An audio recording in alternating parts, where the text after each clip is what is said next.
we had, so you end up with, there is no initial displacement. Let's see, oh, that's frame one. I'm looking at the wrong problem. Okay, if I look at the wrong frame, the solution is not being too correct. Okay, so you've got the fixed beam, so you know that your zeta of x and t is going to be the infinite sum from n equals 0 to infinity of sine of n pi x over L times an cosine of omega nt plus bn sine of omega nt.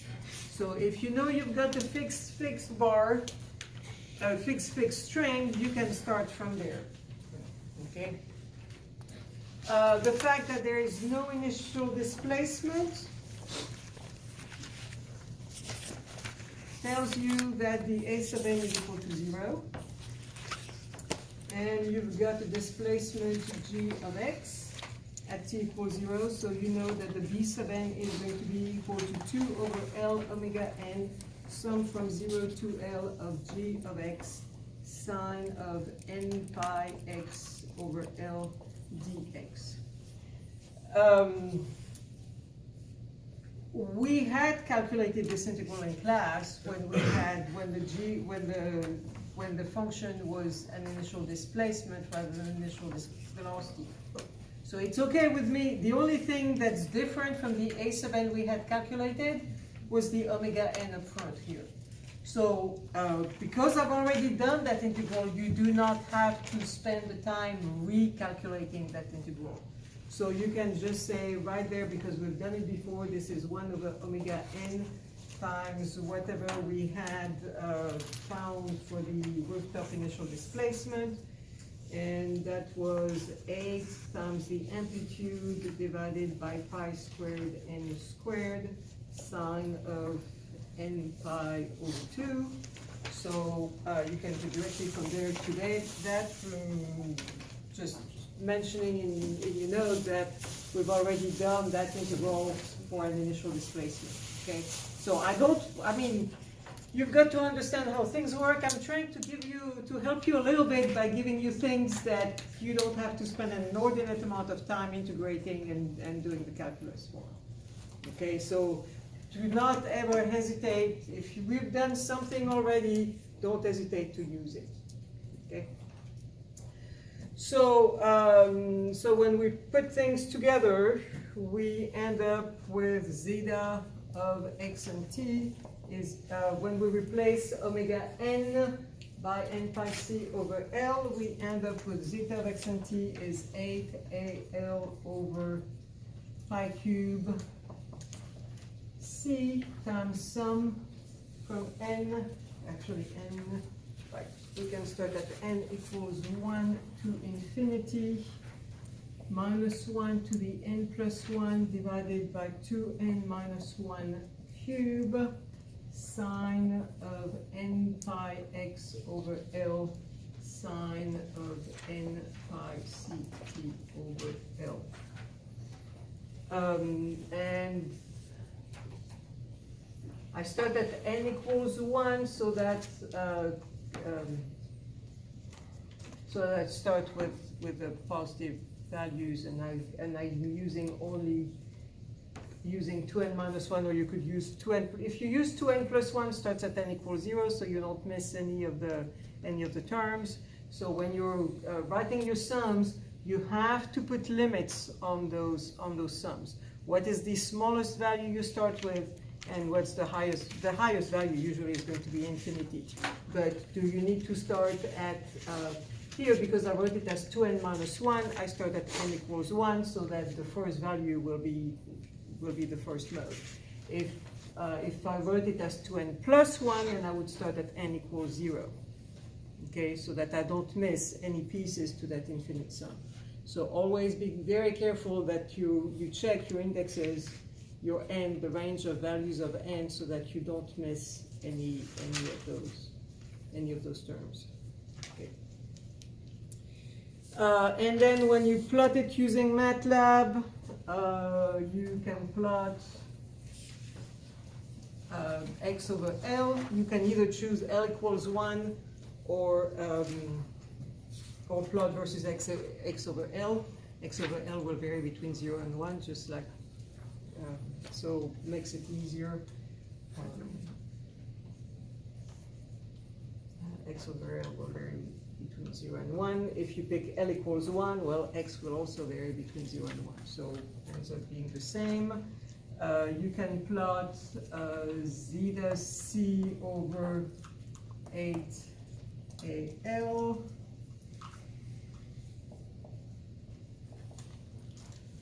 You can put that pi cube in there so that you don't have to worry about what A is and what L is and what C is. You know 8 and you know pi, so you can either leave them out or put them in your amplitude. And then for your time, instead of using time, you can plot versus C for different values of CT over L. So if you plot versus at times CT over L, then your time, then you don't have to know what the value of C is and what the value of L is, and you realize it doesn't matter how long the rope is or how fast the waves are, how much tension there is, they are all going to be behaving the same way.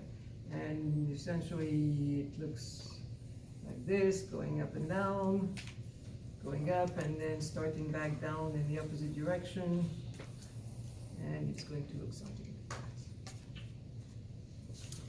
And at some point I also plotted the velocity just to make sure that my equations look right.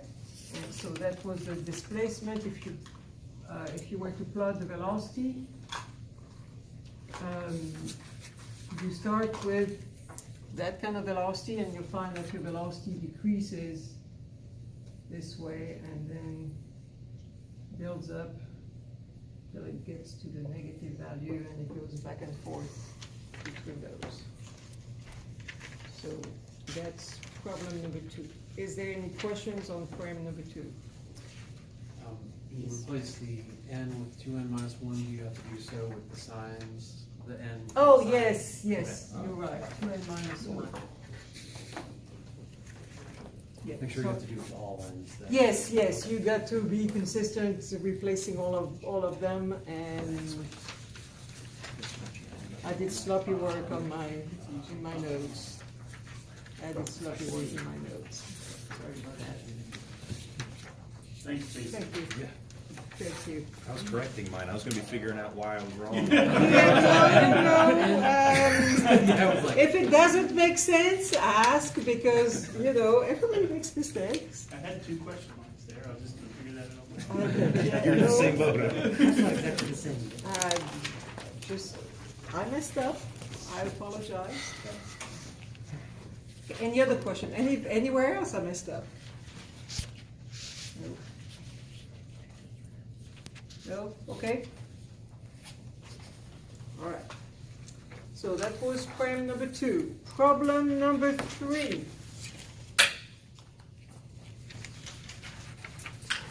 Problem number 3. So you've got a fixed free string.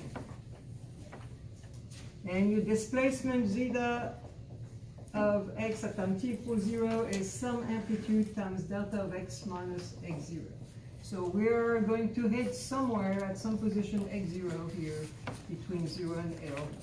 And the string is fixed at one end, free to move at the other end. So for a fixed free string, given you the eigenfunction.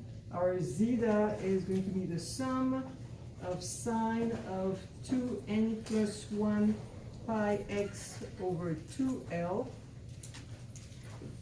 And we start at n equals 0 here to start with the first mode, times a sub n cosine of omega n t plus b sub n sine of omega n t. There is no initial velocity, so the v sub n is equal to 0.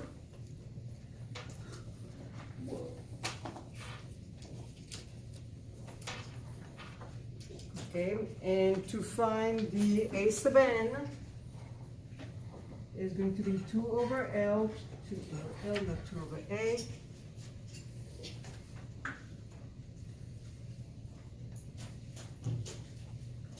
To A over L times the integral from 0 to L of our forcing function of initial displacement delta of x minus x0 times our eigenfunction sine of 2n plus 1 pi x over 2L dx. And given the property of the delta function, the integral is the sine function at x0. So this is 2a over L sine of 2n plus 1 pi x0 over 2L.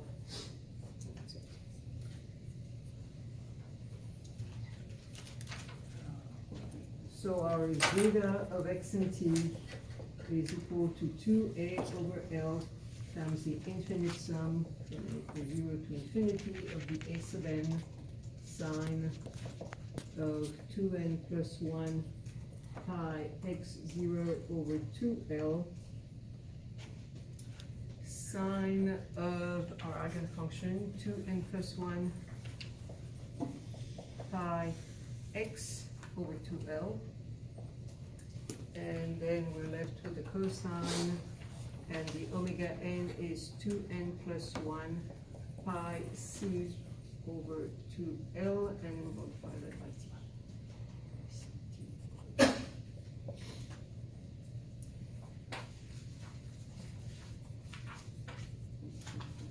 Okay, so somebody emailed me saying there is weird things going on with the unit because if looks here, if we've got an initial displacement, A has magnitude of a displacement, and when we divide that displacement by a length, we get something that's dimensionless. So that delta function, there's going to be some kind of unit associated with that also. So that because it's infinite and it's the integral, that's a fixed number, the delta function has some really weird properties.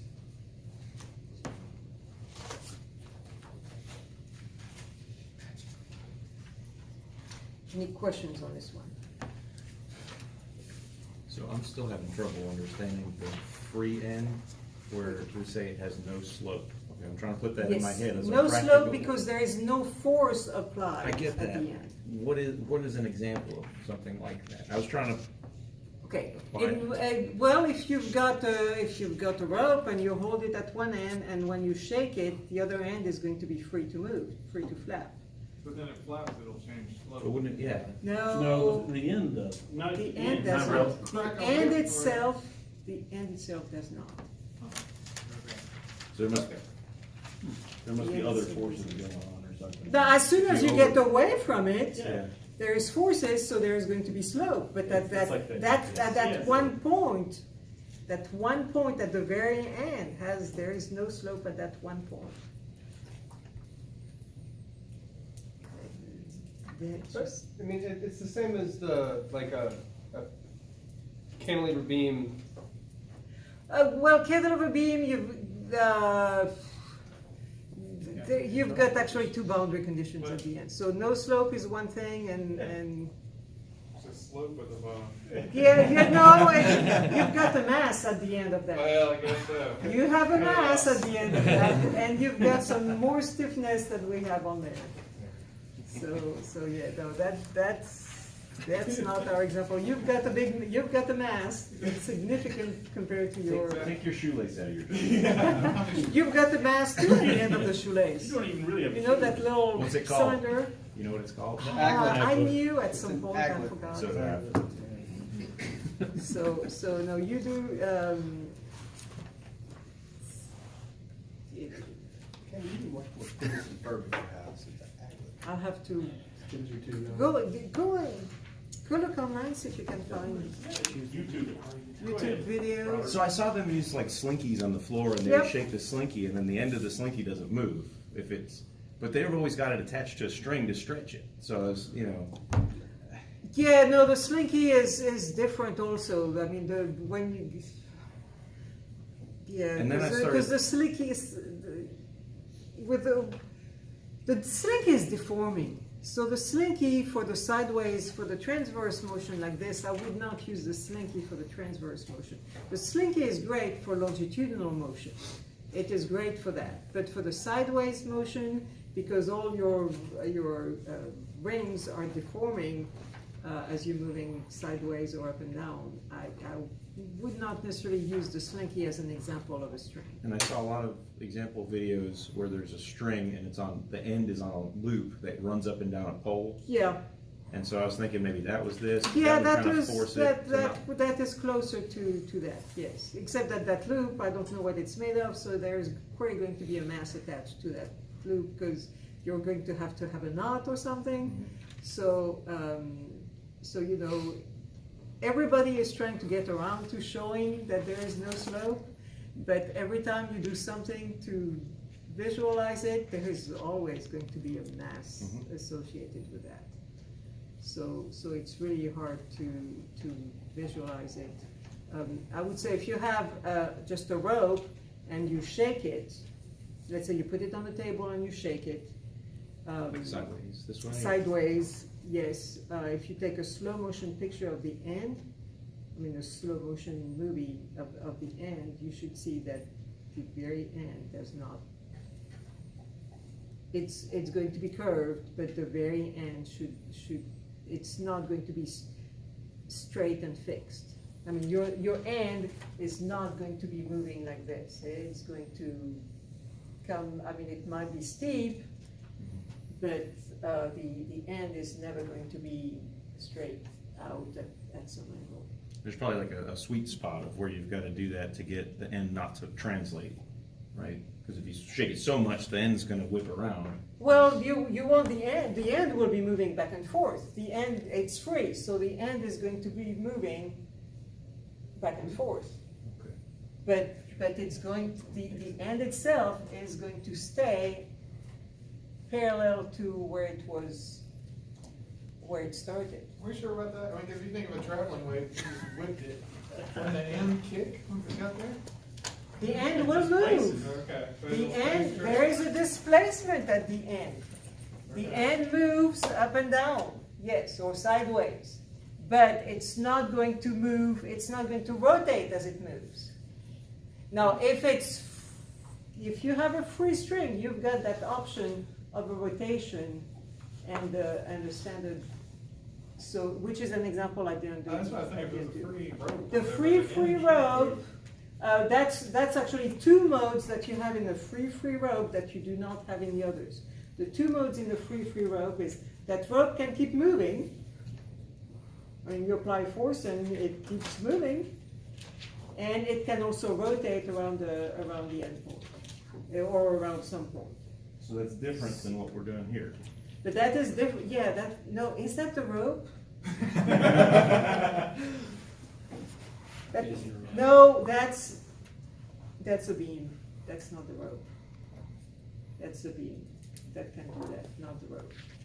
So as soon as you add stiffness to the object that the string does not have, then you're going to have more ways of moving.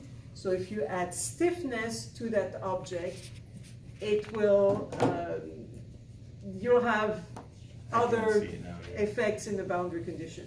So you have infinitely, like zero stiffness in the string Right. theoretically, and Yeah. that's why it moves Right. differently than anything we see, because Yes. everything we see has And stiffness. stiffness. I mean, if you have a very thin string, you should be able to see that. But as soon as you've got stiffness in that string, when it starts behaving more like a bar, I mean, like a beam, then different things happen. Then you've got, I mean, because when we move from the string to the beam and we add that stiffness, we're now going to have two boundary conditions at each end. So the boundary conditions are going to be dependent on whether it's completely free, or whether it's pinned, or whether it's cantilevered, or you've got more options become available when you add the stiffness. You've got more things happening when you add the stiffness.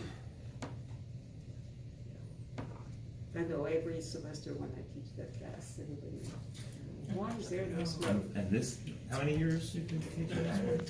27? Yes. Still Well, stuck. not this one specifically. You know, when I was a junior faculty, they didn't trust me to teach that. 27 years ago, being a woman and a mechanical engineer was pretty incompatible in my department. So they did not trust me to do something as important as teaching graduate students. And by then you had Luckily, things have changed.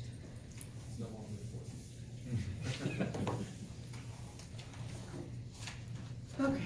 also by then you had signed the oath to say that the end of the string doesn't have to slope. Well, I think my colleagues at least admitted that I was right. The students that don't believe it. All right, so that was the homework. Any questions other than the end? So if somebody could make a meme of that kid from the Matrix, instead of saying there's no There is no slope, that'd be- There's no slope. It's not the screen.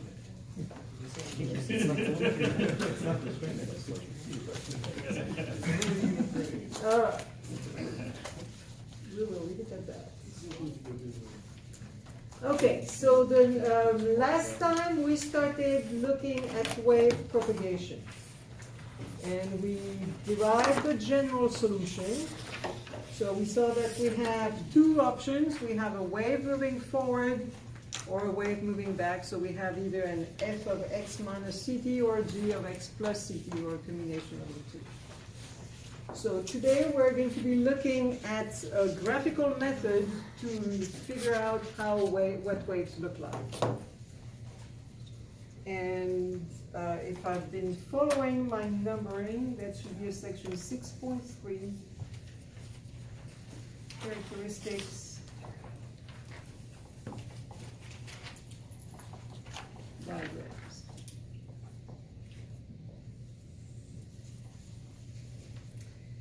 Okay, and the purpose of that, okay, remember, now you've got computers and you can use computers to plot anything you want. It might take a while, and because you're using infinite sum, you've got all those ripples and you've got to use an infinite number of sums.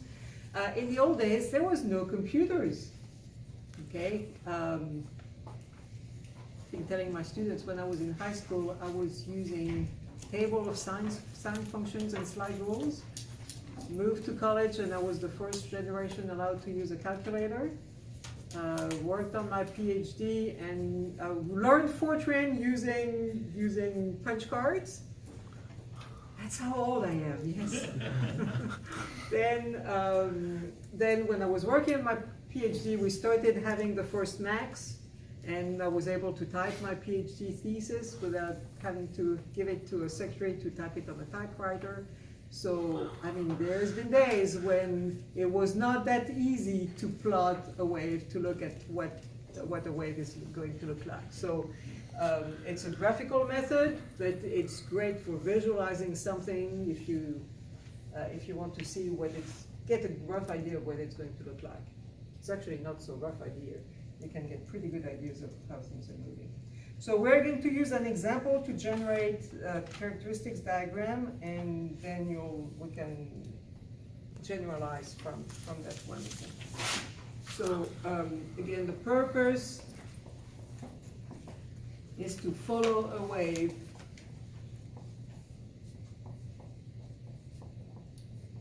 in the xt plane.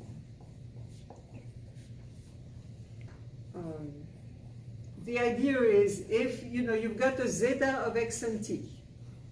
Here we've plotted zeta as a function of x for different times. Okay. If you were using your zeta, your x, and your t, so if you had your zeta here, your x, and your t, and you were plotting your wave as a function of x and t, taking a look at it from the top, a top view of that zeta versus x and t would be the characteristics diagram.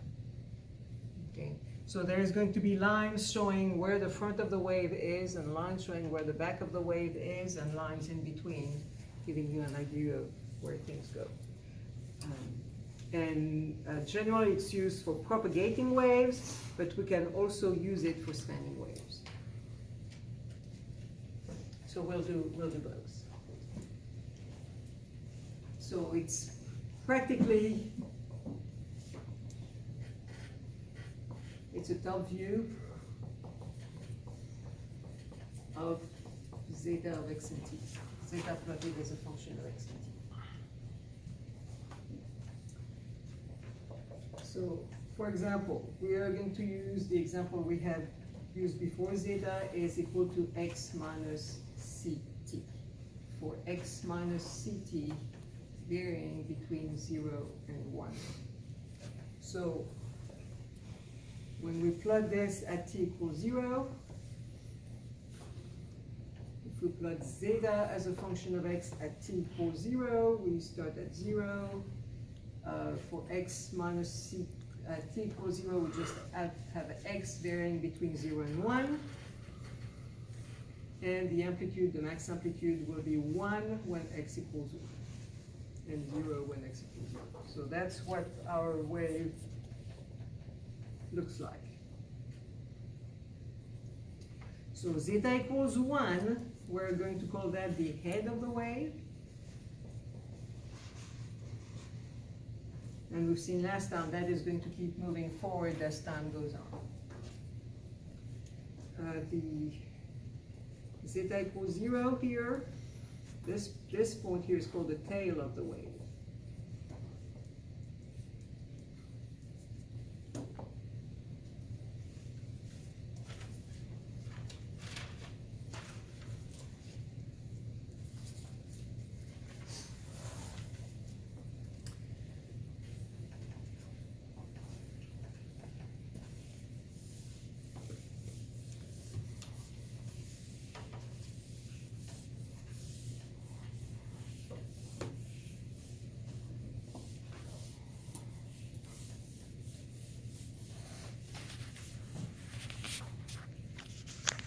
So, characteristic diagram. That's our x versus t plot.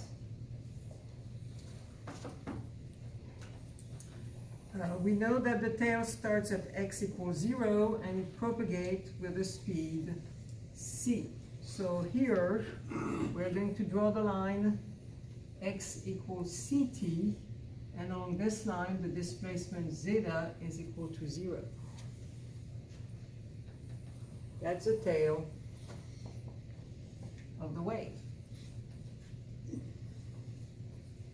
X equals 1 is going to be along the line, and those lines are parallel to each other.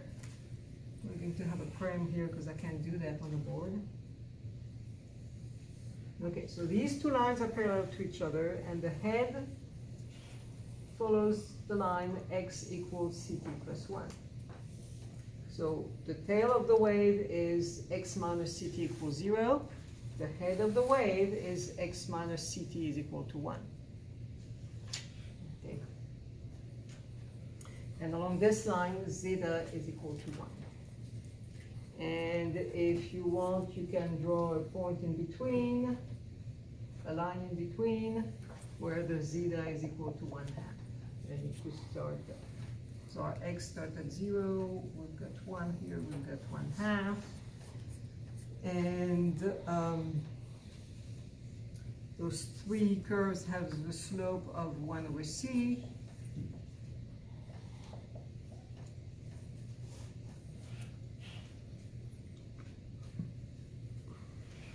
When x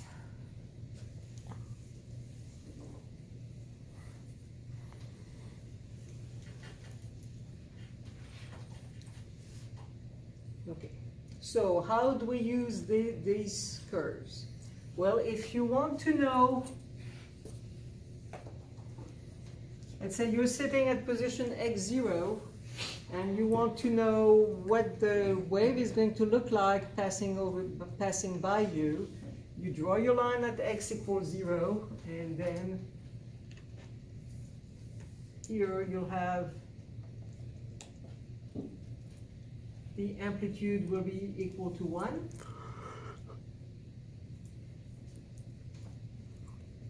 Here, the amplitude will be equal to 0. And at that point in between, the amplitude will be equal to 1/2. So that's your zeta at x0 as a function of time.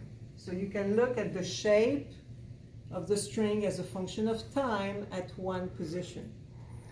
Okay, or you could look at a specific time, you're taking a picture, and you want to know what the shape of the wave is going, what the shape of the string is going to be like at the time t equals 0.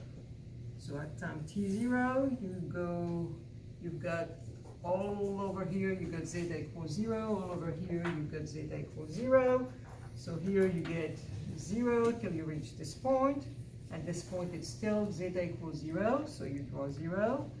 At this point here in between, you get an amplitude of 1/2. At this point here, you get an amplitude of +1. And past that, you get an amplitude of 0. So that's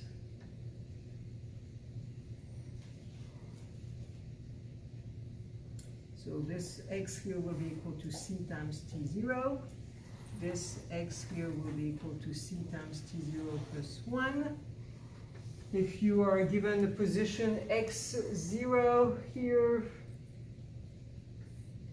well, x0 will be equal to ct plus 1, so this time here will be x0 minus 1 over c. Yep.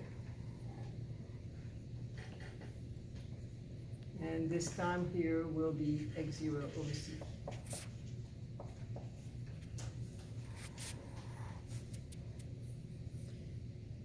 So again, the difference is you're sitting here looking at that wave pass by you,